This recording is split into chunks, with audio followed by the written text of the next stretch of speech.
ទឹងសមុទ្រវែងឆ្ងាយផុតជ្រោយជ្រាំងមេខៀវខ្មៅបាំងមើលមាត់ជ្រាំងជាប់ជួនគ្នារលងរលេងក្រោមចន្ទ្រាឲ្យរងារំធនស្លន់កាមា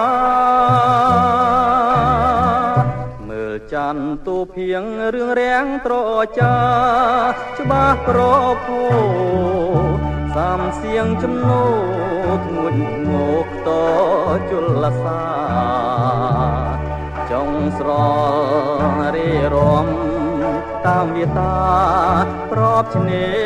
រជលសាជាលំអរងាដណ្ដខ្យល់សមុទ្រ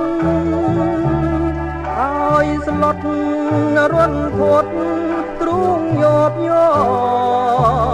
ព្រឺព្រួចរួចនឹកស្រងបវរលំអសមុទ្រផននិស័យ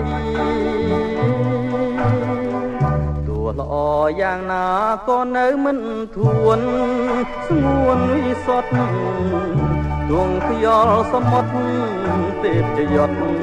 នឹងច័ន្ទថ្លៃអន្ទឹមសំរង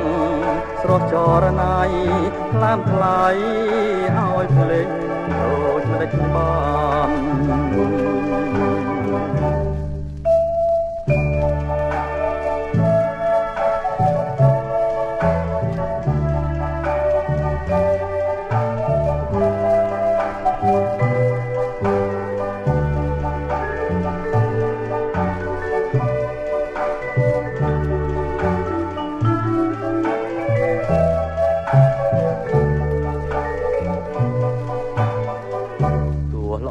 យ៉ាងណាក៏នៅមិនធួន